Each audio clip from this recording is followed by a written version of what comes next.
2 अप्रैल 2026। भाई बहुत इंपॉर्टेंट दिन इसीलिए क्योंकि बहुत टाइम से ना 9th क्लास और 10th क्लास के बच्चे एक चीज़ का तब से इंतजार कर रहे हैं और वो है उनके सिलेबस अपडेट का। साथ ही साथ आपकी नई किताबें कब आएंगी उसकी भी आपको जानकारी चाहिए। तो देखो यार, हो सकता है जब तक ये वीडियो आप देख रहे हो आपने सीबीएसई हेडक्वार्टर के यूट्यूब चैनल से वो वाली वीडियो लाइव देख ली हो जिसमें उन्होंने सारी अपडेट आपको बता दी है। बट आप लोगों का टाइम बचाने के लिए मैं क्या करने वाला हूँ, सारी चीज़ें आपको फटाफट बताने वाला हूँ। एकदम नेक्स्ट 10 मिनट में हम 9th क्लास और 10th क्लास के साइंस के सिलेबस में क्या चेंजेस आए हैं, कौन से टॉपिक हटा दिए गए हैं, कौन से टॉपिक ऐड कर दिए गए हैं और साथ ही साथ क्या इस बार फिर से क्वेश्चन पूछने के पैटर्न में कोई चेंजेस आने वाला है।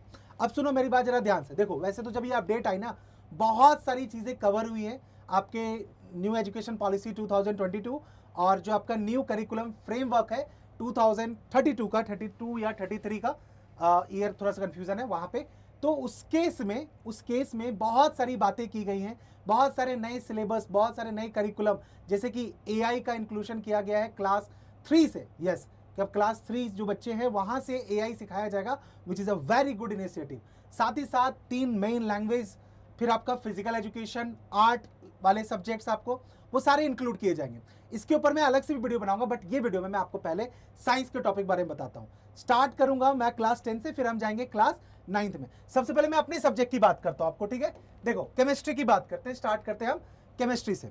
तो क्लास 10th में केमिस्ट्री की अगर मैं बात करूं तो भाई साहब केमिस्ट्री वाले टॉपिक में आपका जो चैप्टर्स पहले से थे, यानी कि वो 4 चैप्टर, वही चैप्टर अभी भी है। Chemical reactions and equations, acid base and salt, metals non metal and carbon and its compound. There is no such changes, कोई चेंज ऐसा नहीं हुआ उन चैप्टर्स में। लेकिन इंटरेस्टिंग वाली बात यह है जिससे कि मुझे एज ए केमिस्ट्री टीचर बहुत खुशी हुई कि एक चैप्टर जिसको हटा दिया गया था कोविड के बाद सो दैट की बर्डन कम हो, वो था आपका पीरियोडिक क्लासिफिकेशन ऑफ एलिमेंट वाला, जिसमें कि आप पीरियोडिक टेबल के बारे में अच्छे से जानते हो, उसके इतिहास के बारे में, अलग अलग लोगों के बारे में जिन्होंने पीरियोडिक टेबल को अरेंज किया, Dobereiner tried, Newlands law of octave, Mendeleev periodic table, सारी चीजें। अब तुम्हारे दिमाग में चिंता आ गई होगी कि हे भगवान, हमारे टाइम में एक चैप्टर और बढ़ाना था। अब यहां पे एक खुशखबरी है, इस चैप्टर को इंक्लूड किया गया है, बट ये चैप्टर सिर्फ आपको एज ए नॉलेज की तरह स्कूल में पढ़ाया जाएगा। यस, अभी तक तो यही चीज लिखी गई है। अगर आप यहां ध्यान से देखोगे तो यहां क्लियरली लिखा हुआ है without adding to the summative assessment. इसका मतलब यह होता है कि आपके मिड टर्म के एग्जाम्स, प्री बोर्ड के एग्जाम और बोर्ड के एग्जाम्स में ये चैप्टर नहीं पूछा जाएगा, बट स्कूल के टीचर को बताया गया है कि भैया ये चैप्टर इंपॉर्टेंट है। और सुनो मेरी बात ध्यान से, ये बहुत इंपॉर्टेंट चैप्टर है, ये तो सबसे पहले पढ़ा देना चाहिए, बट नहीं पढ़ाया जाता है, गड़बड़ वाली बात है। तो ये चैप्टर आपके स्कूल में टीचर आपको जरूर पढ़ाएंगे, क्योंकि केमिस्ट्री की एक्चुअल में जो सबसे इंपॉर्टेंट इंफॉर्मेशन है ना वो कैरी करता है।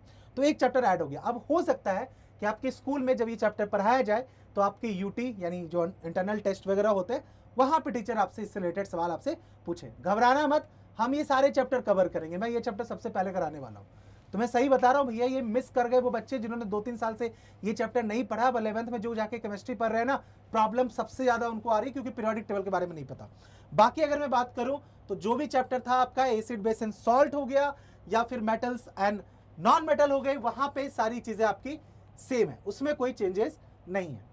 अच्छा, क्विकली एक चीज बता दूं, बायो के अंदर सब कुछ सेम है। अगेन फिर से वही वाली चीज कि एक चैप्टर का टॉपिक जो कि है आपका इवोल्यूशन, चैप्टर जो आपका था हेरिडिटी एंड इवोल्यूशन, इवोल्यूशन हटा दिया गया था, सिर्फ हेरिडिटी पढ़ाई जाती थी। बट इवोल्यूशन के टॉपिक को वैसे ही ऐड किया गया है without adding to the summative assessment, यानी कि सिर्फ नॉलेज और इंफॉर्मेशन के लिए आपको ये वाला टॉपिक दोबारा से इंक्लूड किया गया है। तो अपनी नॉलेज के लिए भाई पढ़ना है, स्कूल में इसको पढ़ाया जाएगा। और मैं बता रहा हूं, अगर आपको आगे जाके नीट बायो वगैरह करनी है ना एज ए स्ट्रीम, भाई ये टॉपिक इंपॉर्टेंट है, ठीक है। ये तो जानना जरूरी नहीं कि हम लोग का इवोल्यूशन हुआ कैसे, तो वो चीजें आपको होगी।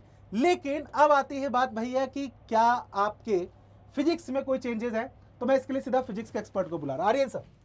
सर फिजिक्स में भी वैसा ही है, सारे चैप्टर्स वही हैं, बट हाँ। कुछ कुछ टॉपिक्स ऐड हुए हैं। जैसे लाइट क्लास हम लोग 10 पढ़ते की हैं, बात हाँ करें। क्लास 10th की बात करें, लाइट अपना है ही। जी सर। लाइट के साथ साथ ये जो आप बोल रहे हो ना कि जैसे केमिस्ट्री में भी हुआ है, कुछ कुछ बस टॉपिक्स ऐड हुए हैं, लेकिन तुमको नॉलेज के मतलब नॉलेज तुमको बस रखनी है, ठीक है। जैसे मोटर हो गया, इलेक्ट्रोमैग्नेटिक इंडक्शन हो गया, इलेक्ट्रिक जनरेटर हो गया। लेकिन एक चीज मैं बता दूं, ये तुमको ऑलरेडी मैंने पढ़ाया है, तो 10th की क्लास में फिजिक्स में उतना चेंजेस नहीं है, सारे टॉपिक्स वही हैं आपके, देख सकते हो आप वहीं पे। लेकिन एक चीज मैं बताना चाहूंगा, इलेक्ट्रोमैग्नेटिक इंडक्शन जब तुम पढ़ो ना, तो उसके साथ एक कॉन्सेप्ट आता है सर, लेंज लॉ। तो मतलब अगर वो आप जानोगे तभी इलेक्ट्रोमैग्नेटिक इंडक्शन भी आप जान पाओगे। लेकिन क्लास 10th में उतनी चेंजेस नहीं है, जो टॉपिक्स ऐड हुए हैं वो तुमको मैं बता दिया हूँ। यानी कहने का मतलब ये है हाँ। कि सर कि मैग्नेटिक इफेक्ट ऑफ करंट बिल्कुल। वाले चैप्टर्स में बाकी सब रूल, जी। हैंड रूल वगैरह, जी। लेफ्ट, वो सब सेम है। बिल्कुल बिल्कुल, लेकिन सब जो कुछ ये same है। वाली चीज है, मोटर हटा दिया गया था, हाँ, इलेक्ट्रोमैग्नेटिक इलेक्ट्रोमैग्नेटिक इंडक्शन, और इलेक्ट्रिक इलेक्ट्रिक। जनरेटर। तो ये अभी भी हाँ। आपके एग्जाम में नहीं आने वाला। ये मैं आपको एक चीज और बता रहा हूँ, ये बिल्कुल। अभी की पीडीएफ में लिखा है। हो सकता है आगे चल के उनके दिमाग में आ जाए कि यार नहीं ये पढ़ाया भी गया, अब हम बोर्ड में ही पूछेंगे आपसे, तो सही इसको बात है। हल्के में मत लेना। लेकिन अभी इन्होंने बॉक्स में एक क्लियर लिखा है, the following topics are included in the हाँ। Syllabus but will be Same वही assessed बात है। only हाँ। formatively to reinforce understanding without adding to the summative assessment। कि सिर्फ अंडरस्टैंडिंग के लिए हम ये चीजें ऐड कर रहे हैं, इससे हम सवाल नहीं आपके पूछने वाले हैं। लेकिन बेटा मैं फिर से वही कह रहा हूँ कि कोई चीज पढ़ाई गई है तो वो चीज ठीक है। बट सर ये सब चीजें बहुत फायदा करेंगे आगे चल के इन लोगों को। बहुत ज्यादा। हाँ, देखो मैं ये सर बढ़िया बताऊं, चीज़ है। मैं इस चीज के बारे में मैं बहुत अलग से बात बिल्कुल। करूंगा डिटेल में कि भाई ये जो नया करिकुलम जो हाँ। चेंजेस आ रहा है, जो ये नया विजन के साथ भाई सीबीएसई बहुत टाइम से, मुझे ऐसा लगता है सर लास्ट टाइम में जब हम लोग ने पढ़ाई की थी तब से लेके अभी तक मैंने कोई बिल्कुल। ऐसा चेंज नहीं देखा। न्यू एजुकेशन पॉलिसी आई, लेकिन उसको सही तरीके से इंप्लीमेंट करना बहुत ज्यादा जरूरी सही बात है। तो एक्स्ट्रा सब्जेक्ट जो वो लेके आए जी, ना, जी, बहुत जी, खुशी की बिल्कुल। बात है। ये तो हो गई आपकी। अच्छा एक चीज और, आपके अगर मैं प्रैक्टिकल की बात करूं, इसके ऊपर मैं डिटेल वीडियो बनाऊंगा, बट प्रैक्टिकल में आपके ज्यादा चेंजेस नहीं है। प्रैक्टिकल के अंदर वही सारी चीजें हैं जो एनसीईआरटी बुक में एज अ एक्टिविटी में आती है। तो केमिस्ट्री में जैसे आप जाओगे तो वही सारी चीजें आपको देखने को मिलेंगी, like properties of acid base HCl and NaOH on the basis of reactions. मैं इस पे ज्यादा भी डिटेल में इसलिए नहीं जा रहा हूँ क्योंकि सुनो, इसकी जो पूरी पीडीएफ है ना, वो तुम्हें इस वीडियो के कमेंट सेक्शन में पिन दिख रही है, सीधा जाके पीडीएफ डाउनलोड कर लेना, सीधा तुम्हें पीडीएफ तक पहुंचा देंगे और वहां पे तुम ये डिटेल में देख लेना। बाकी सारी चीजें आपकी सेम ही है, ठीक है, जैसे कॉम्बिनेशन, डिकम्पोजिशन, डिस्प्लेसमेंट। तो यानी कि अगर मैं बात करूं ओवरऑल, तो आपका फिजिक्स में मोटर जनरेटर वाला टॉपिक ऐड होना, और केमिस्ट्री में पीरियोडिक क्लासिफिकेशन एलिमेंट जो 5th चैप्टर था वो चैप्टर आपका ऐड हुआ है, लेकिन उससे बोर्ड में सवाल फिलहाल तो नहीं पूछे जा रहे हैं। ये हो गई क्लास 10th की बात। अब हम आते हैं आपकी, अच्छा एक चीज और जो सबसे इंपॉर्टेंट है, ये भैया दोनों इसके लिए कॉमन है, इस चीज पे जरा ध्यान दीजिएगा। आर्यन साहब हाँ जी। आ जाइए जरा, ये चीज पे जरा ध्यान दीजिएगा। देखो इस वीडियो को ना हम चाहते तो बहुत जल्दीबाजी में बना के एडिटिंग करके निकाल सकते, नहीं भाई, ये डिटेल इंफॉर्मेशन समझनी है। क्वेश्चन का पैटर्न वैसा ही, 80 मार्क्स की थ्योरी है, 20 मार्क्स आपके इंटरनल है, ठीक है, 20 मार्क्स आपके इंटरनल है। इंटरनल में आपके 10 नंबर पीरियोडिक असेसमेंट के हैं, यानी जो आपकी यूनिट टेस्ट वगैरह होता है उसमें आपने कैसा परफॉर्म किया है।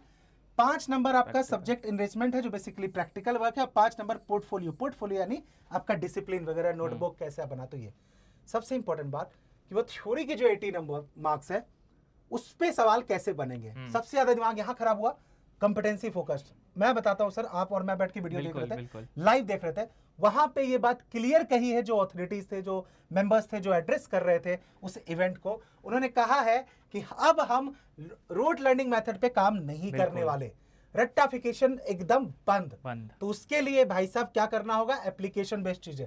तो आप नोटिस कीजिए, बाकी तो वही है, वेरी शॉर्ट आंसर्स, उसमें objective type question, assertion raising same, लेकिन लॉन्ग आंसर में उन्होंने क्या क्या चीजें ऐड करी, source based question, case based question, passage based questions, integrated assessment questions, यही सब मिलके बना देगा आपको competency focused based question. Yes, घबराना मत, कैसे क्वेश्चंस आएंगे, टॉपिक भाई देखो, क्वेश्चन के पूछने का तरीका बदला, वो हम कवर करेंगे। और यहाँ पे आप देखोगे तो 50% आपका डेमोन्स्ट्रेट नॉलेज और अंडरस्टैंडिंग, यानी इसको आप डायरेक्ट क्वेश्चन में काउंट करो। 30% कि आपने जो चीजें सीखी है उसका इस्तेमाल रियल लाइफ एप्लीकेशन में कैसे कर रहे हो। जैसे कि फिजिक्स के अंदर जो तुमने मोशंस वगैरह सीखा या इलेक्ट्रिसिटी की चीजें सीखी, तुमको बोलेंगे भाई रियल लाइफ एप्लीकेशन में जरा बिजली का बिल निकाल के दिखाओ, सही बात है, कैलकुलेट करके दिखाओ, वो सारी चीजें। और 20% आपका फॉर्मुलेट, एनालाइज और इवेल्युएट एंड क्रिएट, कि जो चीज तुमने सीखी तुम उस चीज से कुछ नया बना सकते हो या नहीं। तो पहला 50% ये जानेंगे तुम्हें वो चीज आती है नहीं, 30% उस चीज से कोई रियल लाइफ प्रॉब्लम सॉल्व कर सकते हो नहीं, 20% कुछ नया बना सकते हो नहीं। तो फॉर्मेशन थोड़ा ये रहेगा, इसलिए क्वेश्चन का पैटर्न भाई देखने वाला है इसको। और वो जब वो सैंपल पेपर रिलीज करेंगे ना तो उसमें मजा आने वाला, यानी इस साल पढ़ने में बहुत मजा आने वाला। ये हो गई क्लास 10th की बात। अब हम बात कर लेते हैं क्लास 9th की क्विकली। सबसे पहले मैं केमिस्ट्री पे आता हूँ। भाई केमिस्ट्री में एक बहुत बड़ा चेंज, 2 चैप्टर गायब है। मैं केमिस्ट्री की बात करूं, केमिस्ट्री के अंदर आपके 2 चैप्टर गायब हो चुके हैं। गायब मैं क्यों कह रहा हूं, उसका रीजन बता रहा हूं। वो 2 चैप्टर उन्होंने हटा दिए। 2 चैप्टर आपका, आपको पता हो, चैप्टर नंबर 1 था मैटर इन आवर सराउंडिंग, और चैप्टर 2 था is matter around us pure. वो 2 चैप्टर उन्होंने एलिमिनेट कर दिया है। तो अब तुम बोलोगे सर सिर्फ क्या अब हमसे बस 2 चैप्टर आने वाले हैं? नहीं नहीं नहीं, ठीक है, एक सेकेंड, ठीक है। अब आपसे यही पूछा जाएगा क्या अब हमसे सिर्फ 2 चैप्टर पूछने वाले हैं? नो। यहां पे उन्होंने क्या किया बेटा, देखो सबसे पहले सेकंड चैप्टर जो आपका था सॉल्यूशन वाला, मिक्सचर एंड सॉल्यूशन वाला, वहां पे आपका सारी चीजें होमोजेनियस मिक्सचर, हेटेरोजेनियस मिक्सचर वो सेम है। ऐड क्या हुआ है वो मैं आपको बताता हूं यहां पे, ठीक है, ध्यान से। जो आपके सेपरेशन टेक्निक थी आपकी वो हटा दी गई थी, वो इंक्लूड की गई। सेपरेशन टेक्निक आपकी चाहे डिस्टिलेशन हो, पेपर क्रोमेटोग्राफी हो, सब्लिमेशन हो, सेंट्रीफ्यूगेशन हो, कोगुलेशंस हो, ये सारी चीजें बेटा वहां पे क्या की गई हैं, दोबारा से ऐड की गई हैं, ठीक है। तो आपका ये चेंजेस आपको एक देखने को मिलता है। साथ ही साथ बाकी structure of atom, molecules, atoms and molecules, वो सब चीजें आपकी यहाँ पे सेम है, उसमें कोई चेंजेस आपको देखने को नहीं मिलते हैं, ठीक है। आयोनिक कंपाउंड्स ये आपका एटम्स एंड मॉलिक्यूल्स वाले में। अच्छा, मुझे यहाँ पे थोड़ा सा था कि वो मोल कंसेप्ट को दोबारा लेके आएंगे, बट एक्चुअली में मोल कंसेप्ट इंक्लूड नहीं किया गया है। Molecules, covalent bond, ionic ions, writing chemical formula, molecular mass, formula unit mass, ये सारी चीजें आपको जो एज इट इज थी वो। लेकिन इंटरेस्टिंग बात है, एक नया चैप्टर कंप्लीटली ऐड किया गया, earth as a system, energy, matter and life. तो एक नया चैप्टर आपको क्लास 9th की साइंस में देखने को मिलता है, जिसमें कि हम बात करेंगे सोलर एनर्जी की, हम बात करेंगे सोलर रेडिएशंस की, हम बात करेंगे स्पेक्ट्रम की, हम बात करेंगे स्पीड ऑफ लाइट की, हम वो सारी चीजें यहाँ पे कवर करने वाले हैं। This is a completely new chapter, इसको पढ़ने में मजा आने वाला है, ठीक है। ओके, बाकी आपका भाई बायोसाइकिल, ह्यूमन का इफेक्ट क्या है अर्थ सिस्टम पे, वो सारी चीजें वेरी इंटरेस्टिंग। अच्छा, अगर मैं बात कर लूं फिजिक्स की, फिजिक्स के अंदर एक चीज उन्होंने थोड़ी ऐड की। देखो मोशन वोशन वाला चैप्टर तो आपका बिल्कुल सेम है, उसमें कोई दिक्कत वाली बात नहीं है। Newton third law of motion, force and laws of motion, completely आपका सेम है। वर्क एनर्जी में एक चीज ऐड की है उन्होंने, एंड सिंपल मशीन्स। पहले वो chapter work energy and power था, अब वो work energy and simple machine है। इसमें चेंज क्या हुआ है वो मैं आपको दिखाता हूं भाई साहब। इसमें आया कंसेप्ट पुली का, इसमें आया इंक्लाइंड प्लेन का कंसेप्ट, इसमें आया लीवर का कंसेप्ट। 11th क्लास में जाते हो ना तो सीखते हैं हम ये पुली वाले क्वेश्चंस, ठीक है, कि पुली की मदद से आपने 2 फोर्सेस को, 2 वेट को हैंग किया हुआ है तो उनके इंक्लाइनेशन प्लेन वाली बात हम करते हैं।